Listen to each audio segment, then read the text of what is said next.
never slow up, no I don't take shit. I got no love for the fakeness. If you wanna play tough and wanna hate this, I'll always show up. I don't ever slow up, no I don't take shit. I got no love for the fakeness. If you wanna play tough and wanna hate this, I'll always show up and make a statement. I don't ever slow up, no I don't take shit. I got no love for the fakeness. If you wanna play tough and wanna hate this, I'll always show up and make a statement.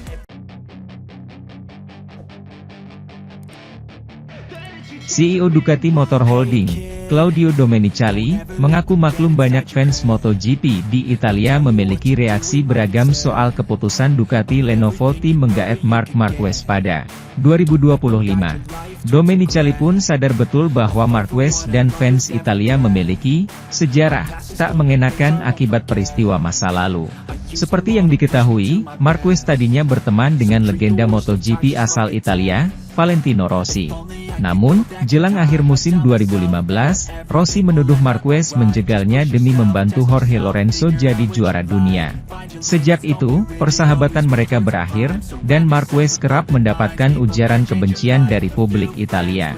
Belakangan ini, Marquez kembali jadi sorotan karena Ducati menandemkannya dengan murid Rossi di VR46 Riders Academy, Pecco Bagnaia, di Ducati Lenovo Team musim depan. Marquez menyingkirkan kandidat lainnya, Jorge Martin, yang merupakan rider junior Ducati dan sempat memimpin klasemen selama 8 seri pertama musim ini.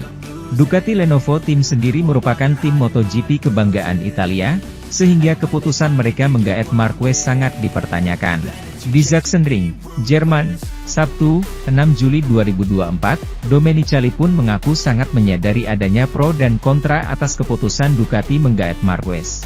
Pilihan kami pada Marc memang menimbulkan perpecahan, terutama di Italia ketimbang di negara-negara lain akibat sejarahnya, caranya berkendara, dan akibat apa yang terjadi di masa lalu.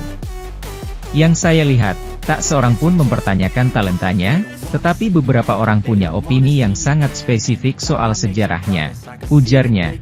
Di lain sisi, Domenicali juga mengakui bahwa melepas Martin demi mendapatkan 8 kali juara dunia sekaliber Marquez bukanlah keputusan yang mudah. Namun, ia berharap keputusan Ducati yang sulit diambil ini akan terbayar lunas pada masa mendatang. Itu keputusan yang sangat sulit bagi kami, karena kami juga sangat menyukai Martin. Pada akhirnya, pilihan kami adalah Marc atau Jorge, yang sudah bersama kami begitu lama dan tampil sangat kuat. Waktu akan menjawab apakah keputusan ini tepat atau tidak, pungkas Domenicali. Sementara itu, Pecco Bagnaia membintangi salah satu gambar dari akhir pekan MotoGP di Sachsenring ketika dia memberikan slidernya kepada beberapa anak setelah balapan. Pecco Bagnaia membintangi salah satu gambar akhir pekan MotoGP di Sachsenring minggu lalu, setelah memenangkan balapan utama Grand Prix Jerman. Juara dunia saat ini mampu mendapatkan ritmenya setelah mengatur ban dan memberikan tekanan pada Jorge Martin, yang akhirnya mengalami kecelakaan di lap kedua dari belakang saat ia menuju kemenangan yang diwarisi oleh pembalap asli Turin itu. Itu merupakan kemenangan keempat berturut-turut bagi pebalap resmi Ducati itu di balapan utama, setelah Montmello, Mugello, dan Assen. 100 poin, ditambah 24 poin dari kemenangan sprintnya di Italia dan Belanda, yang sekali lagi mengangkatnya ke puncak klasifikasi umum setelah kesalahan yang dilakukan San Sebastian de los Reyes, dengan keunggulan 10 poin. Namun momen kepergian Bagnaia tidak terlalu berkaitan dengan aspek olahraga, melainkan karena kado indah yang ia berikan kepada beberapa fans di penghujung tes. Dengan adrenalin setelah kesuksesan baru dan memimpin Piala Dunia untuk pertama kalinya sejak Portugal, Transalpine, sebelum mencapai Parc Ferme dan podium. Keluar dari Desmosedici-nya dan pergi ke tribun untuk menyapa beberapa anak yang menyemangatinya, sambil didampingi Artur Vilalta, Kepala Komunikasi Borgo Panigale. Dan kepada anak-anak itu, laki-laki dan perempuan, yang meminta hadiah, dia memberi mereka sesuatu yang sangat istimewa, perosotan lutut yang dia gunakan saat balapan. Sesuatu yang pasti akan mereka ingat sepanjang hidup mereka. Begitu dia turun dari sepeda dan berbicara kepada media, Pecco menjelaskan alasan sikap baik tersebut. Bagnaia mengaku ingin memiliki detail dengan para penggemar mudanya yang akan tetap terpatri di retina mereka, di luar memberi mereka hadiah yang biasa diberikan dalam kasus ini. CEO Ducati, Claudio Domenicali berbicara di Sachsenring tentang penandatanganan kontrak dengan Marc Marquez dan perubahan yang mungkin terjadi pada MotoGP. Dengan datangnya jeda liburan musim panas pada MotoGP, aktivitas berpindah dari trek ke perkantoran. Setelah MotoGP Italia 2024 di sirkuit Mugello, sudah ada banyak konfirmasi dan pengumuman dari tim meskipun masih ada beberapa hal belum diketahui yang harus diselesaikan.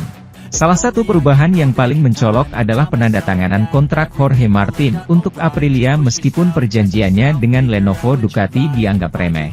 Sebagai gantinya, Marquez akan menjadi pembalap yang memakai warna merah musim depan. Selain itu, Ducati juga kehilangan Enea Bastianini yang akan membalap di Tech 3 KTM.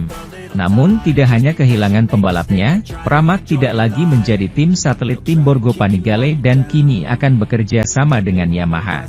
Hal ini menurut Domenicali menjadi efek domino yang nyata. Situasi 2025 adalah hasil keputusan kami. Dulu kami fokus pada pembalap muda, kata Domenicali. Dan sekarang mereka sudah dewasa. Tidak bisa dihindari bahwa kami tidak akan bisa mempertahankan semua orang, kata pria asal Italia itu. Diakui Domenicali, memilih rekan setim Francesco Bagnaia di tim resmi tidak mudah dan menimbulkan banyak keraguan. Keputusan itu sangat sulit karena Jorge Martin sudah lama bersama kami dan kami mencintainya, ujar Domenicali. Waktu akan membuktikan apakah kami mengambil keputusan yang tepat. Pilihan Marc menimbulkan perpecahan, terutama di Italia dibandingkan di negara lain. Tetapi, tidak ada yang mempertanyakan bakatnya meski ada pendapat berbeda tentang kisahnya. Namun, Domenicali berharap keputusan tersebut tidak akan memperkuat rivalnya. Mengenai strategi Ducati di tahun-tahun mendatang, ia membantah tak akan terus mengandalkan talenta-talenta muda. Fakta membantahnya, karena Aldeguer akan bersama kami, tut Domenicali. Sementara itu, untuk nasib pembalap asal Murcia itu, belum diketahui apakah akan menjadi pembalap VR46 atau Gresini.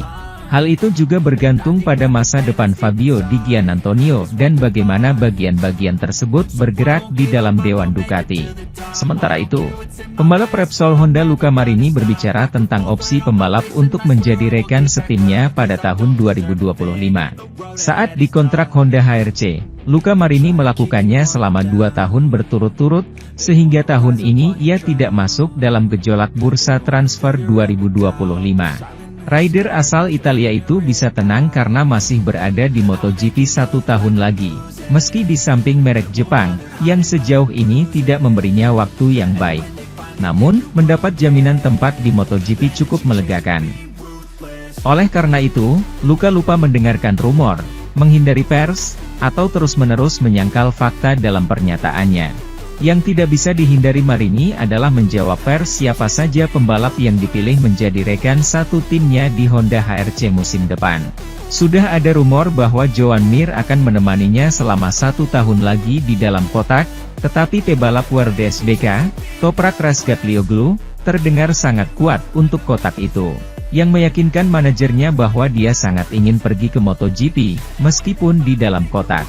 Pada akhirnya dia tidak akan seperti ini karena dia sudah menandatangani 1 tahun lagi dengan BMW di Superbikes. Sehingga pebalap asal Turki itu mengulangi tim tersebut untuk 1 tahun lagi. Rekan setim yang sempurna di Honda untuk Marini, biarkan dia datang dengan pengetahuan tentang merek lain. Kolaborator kami, Manuel Pecino, berbicara dengan Luca tentang kemungkinan melihat Toprak bersamanya di Honda HRC pada tahun 2025 dan inilah jawaban saudara laki-laki Rossi. Saya bilang dia tidak akan datang.